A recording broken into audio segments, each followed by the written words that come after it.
Next ಬಂದುಬಿಟ್ಟು ಸಾವೇ ಮನೆಗೆ ಭೂಷಣ. ಇದನ್ನ ಬರೆದಿರೋರು ಬಂದುಬಿಟ್ಟು ನಾರಾಯಣ ಅವರು. ನೆಕ್ಸ್ಟ್ ಲೆಸನ್ வந்து சாவே மனைகே பூஷணா. இது எழுதிக்கிறவங்க வந்து நாராயண அவங்க. இதில் வந்து என்னென்னப்பா, நாராயண அவங்க வந்து ஒரு சொந்த வீடு பிடிக்கணும் அப்படின்னு சொல்லிட்டு அவங்க வந்து ரொம்ப ஆசை இருக்கும் அவங்க ஃபேமிலிக்காக. சரின்னு சொல்லிட்டு நிறைய வீடு தேடுவாங்க. எல்லாம் நிறைய வீடு தேடிட்ட பிறகு 12th வீடு வந்து அவங்களுக்கு ரொம்ப பிடிக்கும் அவங்களுக்கு. ஏன்னா அதில் வந்து துளசி கட்டை இருக்குமா, அப்புறம் வீடெல்லாம் மஸ்தாக பார்க்குறதுக்கெல்லாம் நல்லா பழைய காலத்து வீடு அது, அந்த மாதிரி இருக்கும். பழைய காலத்து வீடு அது ரொம்ப பார்க்குறதுக்கு நல்லாயிருக்கும், இவங்களுக்கும் அது செட் ஆகும் அப்படின்னு சொல்லிட்ட பிறகு அவங்க வந்து அந்த வீடை வாங்குறாங்க. ஆனால் அந்த வீடு வாங்கும்போது அவங்க அந்த வீட்டில் ஃபஸ்ட்டு தங்கினுக்குவாங்கன்னு அவங்க சொல்கிறாங்க. என்னன்னாக்கா, அவங்க ஆயா ஆகட்டும், அவங்க தாத்தா ஆகட்டும், இந்த துளசி கட்டை சுற்றும் போது செத்துட்டுக்கிறாங்க கால் ஜாரி. அவங்க தாத்தா கூட அப்படி தான் செத்துக்கிறது அவங்க அப்படின்னு சொல்லிட்டு சொல்கிறாங்க. அவங்க மம்மி, அவங்க டேடி கூட அப்படி தான் செத்துக்கிறாங்க அப்படின்னு சொல்லிட்டு சொல்கிறாங்க. ஆனாலும் இவங்க வந்து என்ன பண்ணுறாங்கன்னா, சரி சாவில்லாத மனே இல்லை அப்படின்னு சொல்லிட்டு இது வாங்குறாங்க வீடு. ஆனால் அந்த வீடு வாங்கின பிறகு இவங்களுக்கு எல்லாம் ரொம்ப நல்லதாகும். ಓಕೆ, ಏನಪ್ಪ ಅಂದರೆ ಲೇಖಕರು ಬಂದ್ಬಿಟ್ಟು ಮನೆ ಇಸ್ಕೋಬೇಕಂತ ಇರ್ತಾರೆ ಅವ್ರ ಕುಟುಂಬಕ್ಕೋಸ್ಕರ. ಒಂದು ಸಿಕ್ಕಾಪಟ್ಟೆ ಮನೆ ಹುಡುಕ್ತಾರೆ, ಎಲ್ಲಿ ಸಿಗೋಲ್ಲ.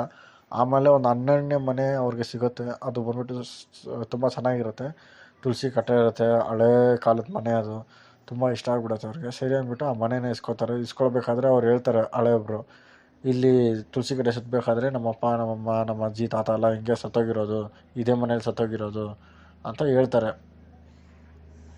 ಇವರು ಸರಿ ಅದಕ್ಕೆಲ್ಲ ಒಪ್ಕೊಂಡ್ಬಿಟ್ಟು ಸರಿ ನಾವು ಇಸ್ಕೋತೀವಿ ಅಂದ್ಬಿಟ್ಟು ಇಸ್ಕೋತಾರೆ. ಇಸ್ಕೊಂಡಾದ್ಮೇಲೆ ಅವ್ರಿಗೆ ಸಿಕ್ಕಾಪಟ್ಟೆ ಒಳ್ಳೇದಾಗುತ್ತೆ ಆ ಮನೆಗೆ ಹೋದ್ಮೇಲೆ.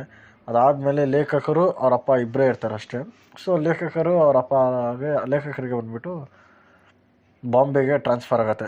லேಖಕರು அவங்க அப்பா 2 பேர் தான் இருக்குவாங்க வீட்டில். ஸோ லேಖಕர் அங்கே வந்து பாம்பேக்கு ட்ரான்ஸ்ஃபர் ஆகும் அவங்க வேலை மேலேருந்து. சரின்னு சொல்லிட்டு பாம்பேக்கு கூட்டின்னு போகிறாங்க.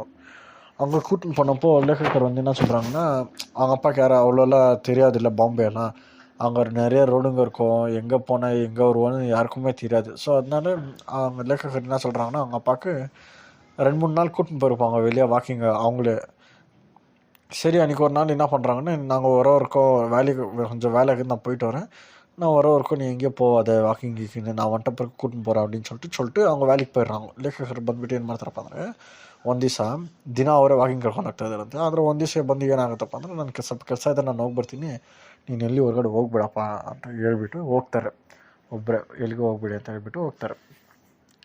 ಅದಾದಮೇಲೆ ಅವ್ರ ಕೆಲಸಕ್ಕೆ ಹೋಗಿದ್ಮೇಲೆ ಇವ್ರ ಮನೇಲಿ ಬೋರ್ ಹೊಡಿತಾರೆ ಅಂದ್ಬಿಟ್ಟು ಇವ್ರೇನು ಮಾಡ್ತಾರೆ, ಇಲ್ಲ ಗೊತ್ತಾಗತ್ತಲ್ಲ, ನನಗೂ ಗೊತ್ತಾಗತ್ತೆ, ಹೆಂಗೆ ಹೋಗಿರ್ತೀನಿ ಹಂಗೆ ಬಂದುಬಿಟ್ರು ವಾಪಸ್ ಮನೆಗೆ ಸೇರ್ತೀನಿ ನಾನು ಅಂದ್ಬಿಟ್ಟು ಅವ್ರೇನು ಮಾಡ್ತಾರೆ, ಸರಿ ಹೋಗ್ಬಿಟ್ಟು ಬರೋಣ ಇಲ್ಲೇ ಎಲ್ಲಾದ್ರೂ ಅಂದ್ಬಿಟ್ಟು ಸುತ್ತಾಕೊಂಬರೋಣ ಅಂತ ಹೋಗ್ತಾರೆ. ಅವರು ಹೋದವರು ದಾರಿನೇ ಗೊತ್ತಾಗೋದಿಲ್ಲ, ಅವ್ರು ಕಳೆದೋಗ್ಬಿಡ್ತಾರೆ ಹಂಗೆ ಇಲ್ಲಿ.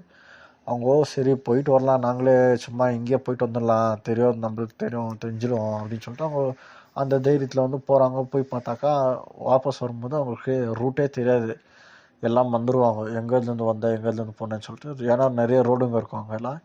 ஸோ அவங்க வந்துட்டு தொலைஞ்சிடுவாங்க. அப்புறம் லேಖಕர் அவங்க வீட்டுக்கு வந்து பார்க்குறாங்க, எங்கேயோ காணாமல் இருப்பாங்க. லேಖಕர் வந்து தேடுறாங்க, ரோடாக அழிவாங்க. அப்புறம் போய் ஸ்டேஷனில் கம்ப்ளைண்ட் கொடுப்பாங்க. 3 நாள் ಆகிಟ್ருக்கோம், எங்கேயும் கிடைக்க ಮಾಟಾಂಗೋ. ಸೊ 3 ದಿವಸ ಆಗುತ್ತೆ, ಅವ್ರು ಎಲ್ಲಿ ಸಿಗೋದಿಲ್ಲ. ಲೇಖಕರು ಬಂದು ಮನೆಗೆ ಬಂದು ನೋಡ್ತಾರೆ, ಎಲ್ಲಿ ಇರೋದಿಲ್ಲ. ಸೊ 3 ದಿವಸ ಹುಡುಕ್ತಾರೆ ಚೆನ್ನಾಗಿ, ಎಲ್ಲಿ ಸಿಗೋದಿಲ್ಲ. ಆಮೇಲೆ ಪೊಲೀಸ್ ಸ್ಟೇಷನ್ಗೆ ಕಂಪ್ಲೇಂಟ್ ಕೊಡ್ತಾರೆ. ಆದರೆ ಸ್ವಲ್ಪ ದಿವಸ ಆದಮೇಲೆ ಲೇಖಕರ ಅವ್ರ ಅಪ್ಪ ಬಂದುಬಿಟ್ಟು ಒಂದು ಫುಟ್ಪಾತಲ್ಲಿ ಬಿದ್ದಿರೋದು ಗೊತ್ತಾಗ್ಬಿಡುತ್ತೆ. ಸತ್ತೋಗ್ಬಿಟ್ಟಿರ್ತಾರೆ, ಅವ್ರು ಅಲ್ಲೇ ತೀರ್ಕೊಂಡ್ಬಿಟ್ಟಿರ್ತಾರೆ. லேಖಕர் அவங்க அப்பா வந்து ஒரு ஃபுட்பாத்தில் வந்து அங்கேயே செத்துட்ருப்பாங்க. சாப்பாடு இல்லை, தண்ணி இல்லாமல் அப்படியே 3 நாளில் வீட்டு தெரியாமல் அங்கேயே உக்காந்து நைட்டு டே எல்லாம் அங்கேயே உக்காந்து செத்துட்டுக்கிறாங்க. ஸோ லேಖಕர் அவங்க அப்பாவுக்கு வந்து ஒரு ஆசை என்ன இருந்துச்சுன்னா, அவங்க பிடிச்சிக்கிற வீட்லேயே சாகணும் அப்படின்னு சொல்லிட்டு, ஊரில் இருக்கிற வீட்லேயே சாகணும்னு சொல்லிட்டு ஆசை இருந்துச்சு. அதுக்கு அவங்க சொல்லிட்டு இருந்தாங்க லேಖಕர் ஃபஸ்ட்டு, நான் அங்கேயே கூட்டின்னு போப்பா, நான் அங்கேயே சாகணுன்னு. பட்டு யார் சாவு எங்கெங்கே எழுதிக்குதுன்னு சொல்லிட்டு யாரும் மிகவுமே தெரியாது அப்படின்னு சொல்லிட்டு ಲೇಖಕர் வந்து சொல்கிறாங்க. ಲೇಖಕರು ಏನು ಹೇಳ್ತಾ ಇದ್ದಾರಪ್ಪ ಅಂದರೆ, ಅವ್ರ ಅಪ್ಪ ಬಂದುಬಿಟ್ಟು ಫಸ್ಟೇ ಹೇಳಿದ್ರಂತೆ, ನಾನು ಬಂದುಬಿಟ್ಟು ನಾವು ಹೊಸ್ದಾಗಿ ಹಿಡ್ದಿರೋ ಮನೆಯಲ್ಲೇ ನಾನು ಸತ್ತೋಗ್ಬೇಕು, ನಮ್ಮೂರಲ್ಲಿರೋ ನಮ್ಮ ಮನೆಯಲ್ಲೇ ಸತ್ತೋಗ್ಬೇಕು, ತೀರ್ಕೋಬೇಕು ಅಂದರೆ ನಾನು ಅಂತ ಹೇಳಿರ್ತಾರಂತೆ. ಅದಕ್ಕೆ ನಾನು ಅಲ್ಲೇ ಕರ್ಕೊಂಡು ಬಿಟ್ಬಿಡು, ನಾನು ಅಲ್ಲೇ ತೀರ್ಕೋತೀನಿ ಅಂತ ಹೇಳ್ತಾರೆ. ಸರಿ ಹೋಗೋಣ ಕರ್ಕೊಂಡು ಹೋಗ್ತೀನಿ ಅಂತ ಹೇಳಿರ್ತಾರಂತೆ. ಆದರೆ ಅವ್ರು ನೋಡಿ ಅವ್ರ ಅಪ್ಪ ಟೈಮು ಇಲ್ಲೇ ಬಾಂಬೆ ಸಾಯ್ಬೇಕಂತ ಇತ್ತು, ಅದಕ್ಕೆ ಸತ್ತೋಗ್ಬಿಟ್ಟಿದ್ದಾರೆ. ದೇವರು ಹೆಂಗೆ ಯಾರ್ಯಾರಿಗೆ ಎಲ್ಲೆಲ್ಲಿ ಬರ್ತಿರ್ತಾರೆ ಸಾವು ಗೊತ್ತಿಲ್ಲ ಅಂತ ಲೇಖಕರು ಇದರಿಂದ ನಮಗೆ ಹೇಳ್ತಾರೆ. ಸೊ ಲೇಖಕರು ಏನು ಹೇಳ್ತಾ ಇದ್ದಾರಪ್ಪ ಅಂದರೆ, ಸಾವಿಲ್ಲದೆ ಯಾವ ಮನೆಯೂ ಇಲ್ಲ. ಅವರವರು ನಾವು ಇಲ್ಲಿ ಸಾಯಬೇಕು ಅಲ್ಲಿ ಸಾಯಬೇಕು ಅಂತೆಲ್ಲ ಆಸೆ ಇಟ್ಕೊಂಡು ಕೂತ್ಕೊಂಡಿರ್ತಾರಲ್ಲ, ಅದೆಲ್ಲ ಆಗೋದಿಲ್ಲ. ದೇವರು ಎಲ್ಲಿ ನಮ್ಮ ಸಾವನ್ನ ಬರ್ದಿರ್ತಾರೋ ಅಲ್ಲೇ ನಾವು ಸಾಯೋದು ಅಂತ ಹೇಳೋದು. கடவுளின் லேಖகர் என்ன சொல்கிறாங்கன்னா, நம்ம அங்கே சாகணும் இங்கே சாகணும் ஆசையெல்லாம் வச்சுன்னு உட்காந்துருக்குவோம். ஆனால் அதெல்லாம் ஆகாது. கடவுள் எங்கே நம்மளுக்கு சாவு எழுதியிருப்பாங்களோ அங்கே தான் நம்மளுக்கு சாவு வரும் அப்படின்னு சொல்லிட்டு லேಖகர் நம்மளுக்கு சொல்கிறாங்க. இந்த